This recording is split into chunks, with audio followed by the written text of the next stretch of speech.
அழகே அழகு சீரியல் அடுத்து வரப்போகிற எபிசோடு ப்ரோமோ பார்க்கலாம். இப்போ வந்து ராஜலக்ஷ்மி, ராகவன் இவங்க 2 பேரும் பேசிகிட்டு இருக்காங்க. என்னங்க, நீங்கள் இன்றைக்கி மதியம் சாப்பிடும்போது இந்த சுரேஷை கவனிச்சிங்களா அப்படி சொல்லி ராஜலக்ஷ்மி சொல்கிறாங்க. ஏன் என்னாச்சு? வந்து அவன் பட்டுக்கு சாப்பிட்டுட்டு பாதியிலே போயிட்டானே, என்ன நடந்துச்சியா அப்படி சொல்லி அதில் என்னத்தை கண்டுபிடிச்சனியா அப்படி சொல்லி கேட்டுக்கிட்டு இருக்காரு. அதுக்கு ராஜலக்ஷ்மி சொல்கிறாங்க, இல்லைங்க, நான் எத்தனையோ குறைகளை இந்த மதி மேலே வச்சேன். இந்த உண்டையை எடுத்து இட்டால் மண்டை உடஞ்சிரும்னு சொன்னேன். உப்பு இல்லை, நீங்கள் காரம் இல்லைன்னு என்னென்னவோ சொன்னீங்க. ஆனால் அவன் அமைதியாக சாப்பிட்டுட்டு கால் வந்ததுனால தான் அவன் எழுந்திரிச்சு போனான். நம்மளாக தான் வந்து சொன்னோம் இவன் சமைச்சது சரியில்லைன்னு சாப்பிடாம போயிட்டான் அப்படின்னு சொல்லி. இந்த மதிக்கிட்டேயும் கொஞ்சம் சேஞ்சஸ் தெரியுது. நான் சொல்கிறத எல்லாத்தையும் பொறுமையாக கேட்டுக்கிட்டு செஞ்சாங்க. சாப்பாடும் நல்லா தான் இருந்துச்சு. அவளை வெறுப்பேற்றணுன்னு தான் நாமளும் அப்படி சொன்னோம். ஆனால் இந்த சுரேஷ்கிட்டேயும் வந்து சேஞ்சஸ் தெரியுறதாங்க எனக்கு கொஞ்சம் இதாக இருக்குது. அவன் அடித்த அடிக்கி இவன் சமைச்சதை அவன் சாப்பிட்ருக்கவே கூடாது உட்காந்து. ஆனால் அவன் சாப்பிட்டுட்டு எதுவுமே சொல்லாமல் போனது தான் இன்னும் எனக்கு ஒரு மாதிரி இருக்குது. அவனை அடிச்சிட்டான்னு நம்ம தான் வருத்தப்பட்டுருக்கோம் போல், அவன் பொண்டாட்டின்னு ஏற்றுக்கிட்டான் போல இருக்குங்க அப்படின்னு சொல்லி ராஜலக்ஷ்மி சொல்லிட்டு இருக்காங்க. இவ்வளவு பேச்சுட்டு கூட வந்து எல்லாத்துக்கும் பிரச்சனையை பண்ணிட்டு இன்னைக்கு அவனை திரும்ப அடித்ததுக்கு அப்புறமா வேற வழி இல்லாமல் நம்ம வீட்டில் சொல்கிற வேலையை எல்லாத்தையும் செய்கிற மாதிரி இவன் ஆக்டிங் பண்ணிட்டு இருக்காங்க. இவளோட அடுத்த பிளான் என்னன்னு நமக்கு தெரியல. இருந்தாலும் நான் இன்னும் கொஞ்சம் டார்ச்சர் பண்ணி பார்க்குறேன். அப்போ தான் அவளோட பிளான் என்னன்னு சொல்லுவா அப்படின்னு சொல்லி இப்போ ராஜலக்ஷ்மி வந்து அடுத்து மதியை வந்து ஒவ்வொரு வேலையாக கடுப்பேற்றிக்கிட்டே வாங்கிட்டு இருக்காங்க. ஆனால் மதி ரொம்ப பொறுமையாக போகிறாங்க. ஒரு கட்டத்தில் அவங்களால வந்து பொறுமையாக வந்து சொல்கிற வேலை எல்லாத்தையும் செஞ்சிட்ருக்க முடியல. ரியாக்டும் பண்ணுறாங்க.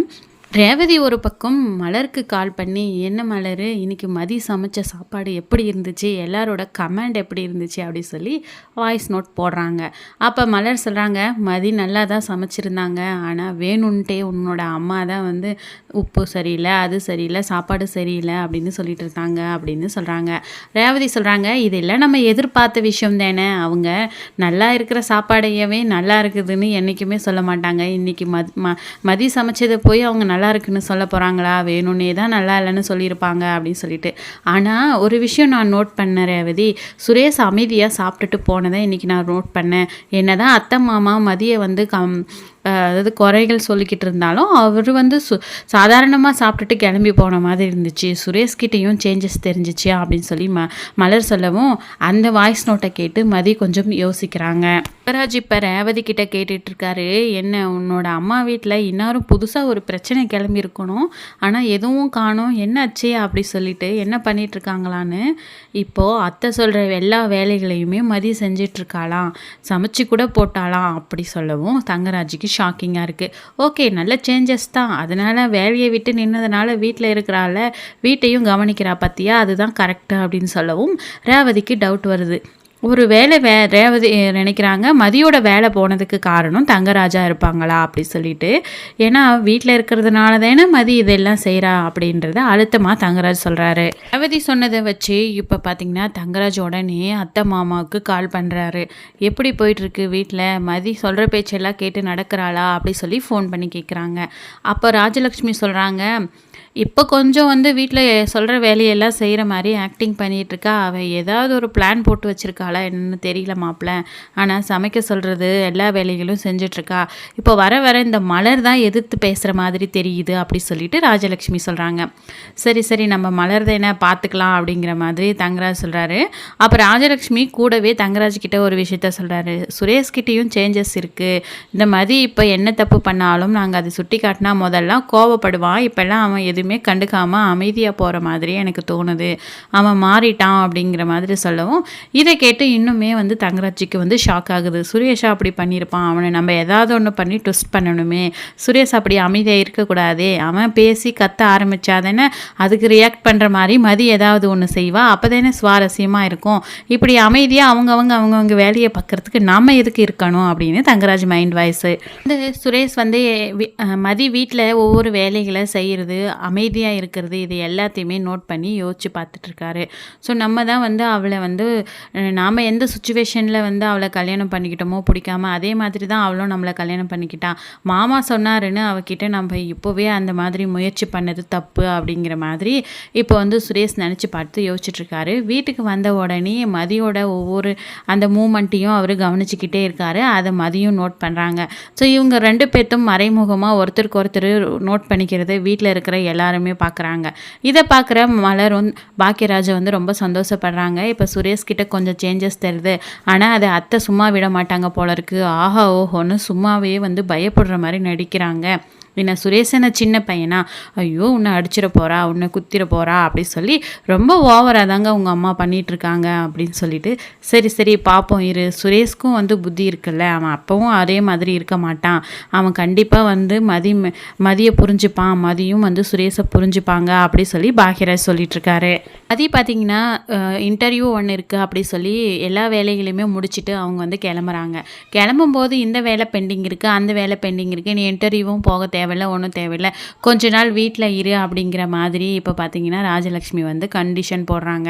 நான் எல்லா வேலையும் செஞ்சுட்டு தான் கிளம்புறேன், இதுக்கப்புறம் வேலைகள் இருந்தால் நான் இன்டர்வியூ அட்டன் பண்ணிட்டு வந்து செய்கிறேன், ஆனால் நான் வந்து இங்கே வீட்டிலையே இருக்கிறோம், கொஞ்ச நாள் இருக்கணும் அப்படின்னு எல்லாம் சொன்னேன், நான் அதெல்லாம் கேட்க மாட்டேன், ஒரு வேலை போச்சு அப்படின்னா அதை உடனே தேடணும் அப்படி சொல்லிட்டு அங்கேருந்து கிளம்பி போகிறாங்க. உடனே ராஜலக்ஷ்மி ராகவன் கிட்ட சொல்லிட்டு இருக்காங்க, நான் சொல்ல சொல்ல அவள் பாட்டுக்கு கிளம்பி போயிட்டே இருக்கா, ஏதோ வேலையை விட்டு வீட்டில் நின்ன அப்புறம் தான் நான் சொல்கிற ஒரு வேலையாவது செஞ்சிட்ருக்கா, இப்போ திரும்பவும் வேலைக்கு போக ஆரம்பித்தா சம்பாதிக்க திமிரில் ரொம்ப கொழுப்பெடுத்து பேசுவா, அவள் வேலைக்கு போகக்கூடாது, அவள் இன்டர்வியூ அட்டன் பண்ணி வேலை கிடைச்சாலும் அவளை வேலைக்கு போக விடக்கூடாது அப்படின்னு சொல்லி ராகவன் கிட்ட சொல்லிட்டு இருக்காங்க. அது என்னவோ உண்மைதான், அவள் சம்பாதிக்கிற திமிரில் தானே இப்போ சுரேஷை திருப்பி அடித்தா, அதனால் அவள் வேலைக்கு போகக்கூடாது, இப்போ எப்படி வீட்டில் இருக்கிற வேலையை ஒவ்வொன்றா செஞ்சிட்ருக்காளோ அதே போல் தான் செஞ்சிட்ருக்கணும், ஈவினிங் சுரேஷ் வந்தால் நம்ம இதை பற்றி பேசணும் அப்படின்னு ராகவன் சொல்லிட்டு இருக்காங்க.